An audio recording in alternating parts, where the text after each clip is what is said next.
नमस्कार। Hero Asia cup hockey प्रतियोगिता पर केंद्रित इस विशेष कार्यक्रम में एक बार फिर से आप सबका स्वागत है। मैं राजीव रंजन श्रीवास्तव और मेरे साथ हैं योगेश कुमार, हॉकी विशेषज्ञ। पूल मैचों का आज आखिरी दिन है और भारत का भी पूल मैचों में आज कजाकिस्तान से मुकाबला है, जो कि भारत का तीसरा और अंतिम मैच है। जाहिर तौर पर भारत अपने 2 मैच जीत चुका है और ग्रुप में पूल में शीर्ष स्थान पर हमारी टीम बनी हुई है। हालांकि दोनों मैच काफी संघर्षपूर्ण हुए और आज भारत की टीम चाहेगी कजाकिस्तान को एक बड़े अंतर से हराकर शीर्ष स्थान में न सिर्फ अपना स्थान बनाए रखें शीर्ष क्रम में, बल्कि गोलों का जो अंतर है वो भी ज्यादा हो सके और एक तरह से आत्मविश्वास भी बढ़ सके। आज के मैच के बारे में योगेश जी क्या कहेंगे? कजाकिस्तान की टीम दोनों मैच हार चुकी है, बड़े अंतरों से हारी है और भारत की टीम दोनों मैच जीती है, कम अंतर से जीती है।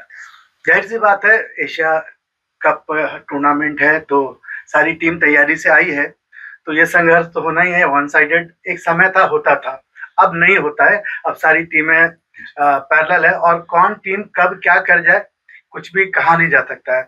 आज के मैच का जहां तक सवाल है कजाकिस्तान के साथ, कजाकिस्तान बहुत ज्यादा गोल अंतर से हारी है और जापान के और चाइना के अगेंस्ट 7 और 13 गोल का अंतर से कजाकिस्तान की टीम हारी है।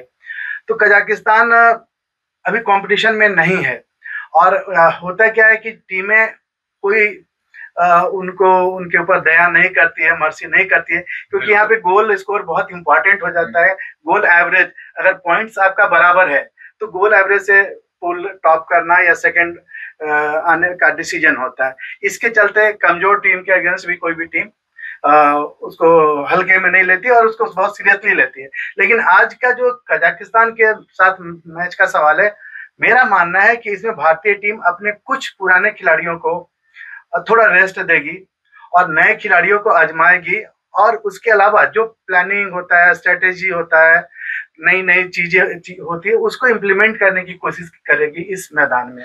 तो गोल स्कोर तो होगा, गोल स्कोर तो अच्छे खासे मार्जिन से होगा, लेकिन मेरे हिसाब से इंडियन टीम को एक्सपेरिमेंट ज्यादा करना चाहिए, नए खिलाड़ियों को मौका देना चाहिए, क्योंकि आप मान लीजिए भारत क्वालिफाई कर चुका है।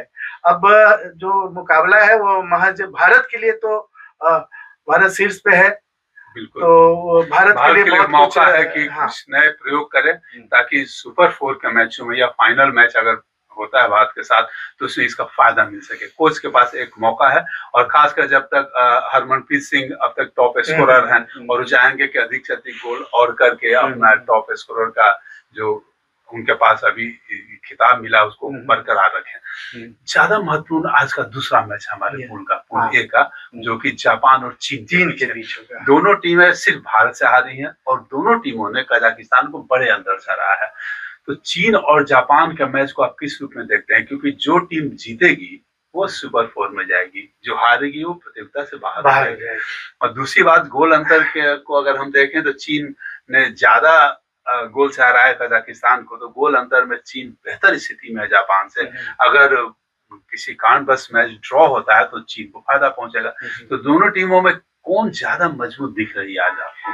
देखिए, जापान बहुत अच्छी टीम है, ठीक है। चीन का अभी गोल एवरेज अधिक है क्योंकि कल उन्होंने 13-1 से जीत हासिल की थी, लेकिन कजाकिस्तान के अगेंस्ट। लेकिन मेरा मानना है कि जापान ज्यादा स्ट्रॉन्ग टीम है और जापान को जीतना चाहिए और वो डायरेक्ट जीत के और अंतिम 4 में वो जगह बनाएगी, क्योंकि जापान टीम का पिछला परफॉर्मेंस भी अगर आप देखेंगे तो वो लगातार Asia cup, Asian champions trophy में अंतिम 4 में तो आ ही रही है और किसी भी टीम को कभी भी सेटबैक देने के लिए वो तैयार होती है। जापान का जो बेस्ट पार्ट है वो उनका काउंटर अटैक, उनका जो काउंटर अटैक है बहुत फास्ट होता है। दूसरी टीम जब तक संभले तब तक आप देखेंगे कि जापानी प्लेयर आपके टीम में इन कर गए।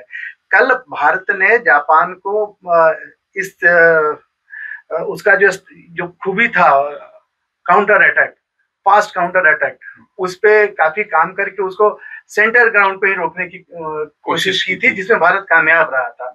लेकिन जापान आज चीन पे भारी पड़ेगा, जापान चीन पे भारी पड़ेगा।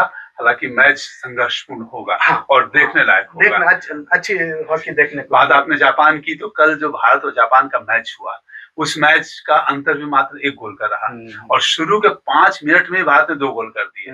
तो ऐसा लगा कि शायद 5-6 गोल तक भारतीय टीम पहुंचेगी, लेकिन जापान ने अच्छा कमबैक किया और जापान की जो खूबी है खेल में वो भी दिखाई दी। खासकर अंतिम क्वार्टर में जापान ने काफी तगड़ा मुकाबला किया भारत का। उस मैच पर क्या कहेंगे आप? भारत को कितनी मेहनत करनी पड़ी? भारतीय टीम कल बदली बदली दिख रही थी।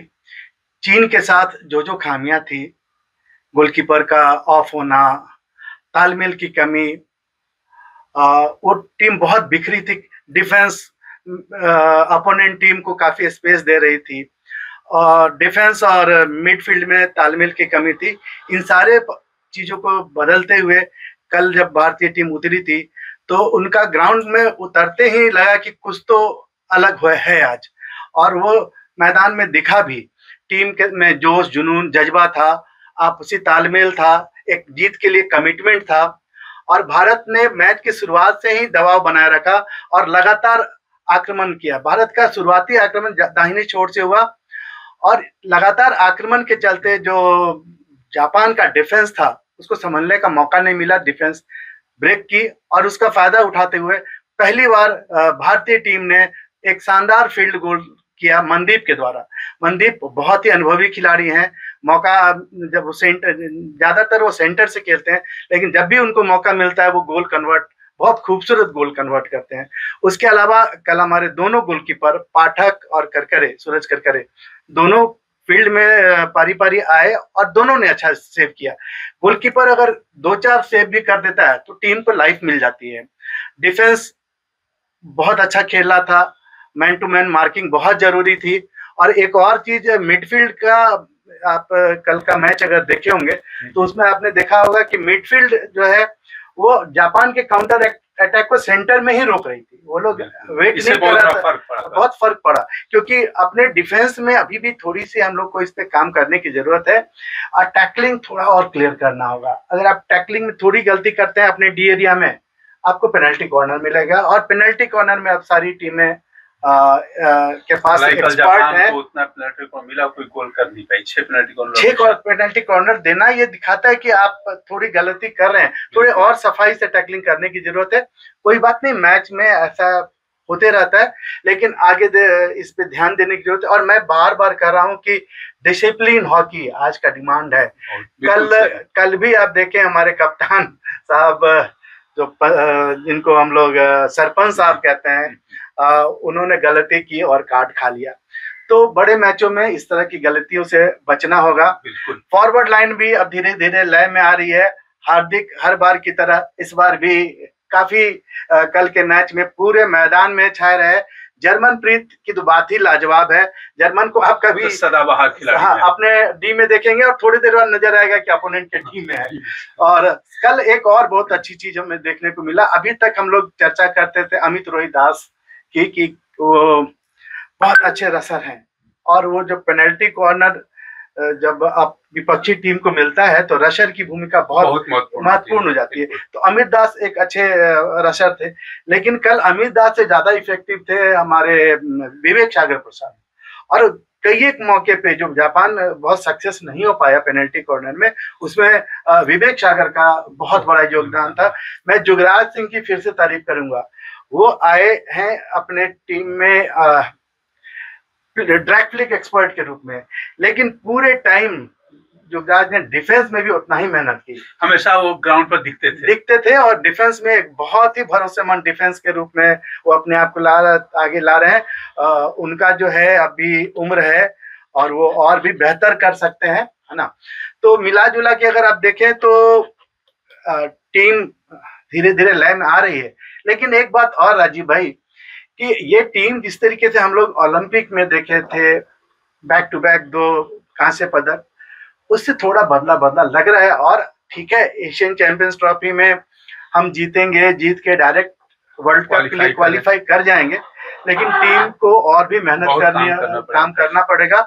और क्योंकि जो वर्ल्ड हॉकी है वो एशियन हॉकी और वर्ल्ड हॉकी के बीच गैप बहुत ज्यादा। आपने सही कहा कि जब आप बेल्जियम, जर्मनी, हॉलैंड, ऑस्ट्रेलिया जैसी टीमों के साथ खेलते हैं और उनके मुकाबले में चीन, कोरिया, मलेशिया की टीम होती है तो अंतर तो बहुत बड़ा है। लेकिन क्या है कि आज जिस स्तर के आप मैच खेल रहे हैं दूसरी टीम उतना ही उभर कर सामने आती है। तो ये आपका एक लेइंग स्टोन हो सकता है कि अगर ये टूर्नामेंट आप जीतते हैं तो आपको विश्व कप हॉकी में सीधे प्रवेश मिलेगा और आपके पास काफी समय रहेगा लगभग 1 वर्ष का उसकी तैयारी करने का। तो ये भारत और जापान के मैच के बारे में आपने अच्छा बताया। भले ही कल के मैच का कुछ आंकड़ा भी मैं आपको दे दूं कि 3-2 से तो भारत जीता ही जीता। भारत 1 फील्ड गोल किया, जापान 2 फील्ड गोल किया। भारत को 6 पेनल्टी कॉर्नर मिला और जापान को 9 पेनल्टी कॉर्नर मिला। भारत ने 2 पेनल्टी कॉर्नर को गोल में कन्वर्ट किया। अपने हरमनप्रीत ने दोनों गोल कर अभी इस टूर्नामेंट के वो टॉप स्कोरर बने हुए हैं। भारत 22 बार सर्किल पेनल्टी, जबकि जापान को 10 बार मौका मिला। ये बहुत बड़ा अंतर है। और आप गोल करने में सफल नहीं हो पाए, लेकिन आपका पेनिट्रेशन लेवल बहुत हाई था। कार्ड के मामले में भी अगर आप देखें तो भारत 2 ग्रीन कार्ड और 1 येलो कार्ड ले चुका है, और जबकि जापान को सिर्फ 1 ग्रीन कार्ड मिला। तो फिर से मैं कहना चाहता हूँ, दोहराना चाहता हूँ कि आपको डिसिप्लिन हॉकी खेलनी होगी, बहुत जरूरत है। ये तो हो गई अपने पूल ए की बात। पूल बी भी काफी रोचक स्थिति में है, जहाँ एक तरफ मलेशिया दोनों मैच जीतकर सुपर 4 में स्थान बना चुका है, दूसरी तरफ दक्षिण कोरिया और बांग्लादेश दोनों के 3-3 अंक है, और आज उन दोनों के बीच मुकाबला है। चौथी टीम चाइनीज ताइपे है, जो दोनों मैच हार कर प्रतियोगिता से बाहर, मतलब सुपर 4 की रेस से बाहर हो चुकी है। अब दक्षिण कोरिया और बांग्लादेश की मैच में जो जीतेगा वही सुपर 4 में स्थान बनाएगा। तो ये काफी रोचक होने वाला है। वैसे कागज पर कोरिया की टीम काफी मजबूत है, लेकिन जिस तरह मलेशिया ने कोरिया को हराया है और बांग्लादेश ने जिस तरह मलेशिया से डटकर मुकाबला किया था, तो बांग्लादेश की टीम को हल्के में लेना शायद गलती होगी अगर कोरिया की टीम लेती है। यह मैच भी काफी महत्वपूर्ण और रोचक होने वाला है। उसके बावजूद मैं दक्षिण कोरिया में बाजी लगाना चाहूंगा, क्योंकि देखिए 5 बार की चैंपियन। एक और भी चीज होती है कि कोई टूर्नामेंट किसी टीम के लिए फेवरेट टूर्नामेंट हो जाती है। तो आप अगर देखें तो Asian champions trophy, Asiad, Asian games वगैरह में दक्षिण कोरिया का वो परफॉर्मेंस नहीं है जो एशिया कप में। तो एशिया कप में जापान, सॉरी, जो दक्षिण कोरिया ना, ये इसका फेवरेट टूर्नामेंट है और इसमें हमेशा से दक्षिण कोरिया अच्छा करते आई है। और दक्षिण कोरिया भी बहुत फास्ट हॉकी पे वो लोग बिलीव करता है। वो आप कब बॉल कहाँ से कहाँ चला जाए, देख के अचानक अटैक करना, और इसमें क्या है ना कि वो कभी भी किसी भी टीम को फंसा देते हैं। और बांग्लादेश अच्छी हॉकी वो लोग खेल रहे हैं, अच्छा लग रहा है देख के, लेकिन उनके पास अनुभव की भी कमी है। और दक्षिण कोरिया के पास अनुभव है, काफी ज्यादा वर्षों से वो हॉकी, इंटरनेशनल हॉकी में अपना स्थान बनाए हुए हैं। तो मेरा मानना है कि दक्षिण कोरिया अपने स्पीड के वजह से बांग्लादेश पे भारी पड़ेगी और अंतिम 4 में जगह बनाने में कामयाब हो जाएगी। तब देखना है आज के जो मैच जिसकी चर्चा हमने की, जापान और चीन और दक्षिण कोरिया के साथ बांग्लादेश में, इस पर सबकी नजर रहेगी। और अपने देश की तो बात ही कुछ और है, कजाकिस्तान के मैच पर हमारी नजर रहेगी कितने गोल के अंदर से जीतते हैं। इसी के साथ आज हमें अब आज्ञा दीजिए। नमस्कार। अगर आप ये वीडियो YouTube पर देख रहे हैं तो हमारे चैनल को सब्सक्राइब कर बेल आइकन दबाएं, और Facebook पर देख रहे हैं तो हमारे पेज को लाइक करें।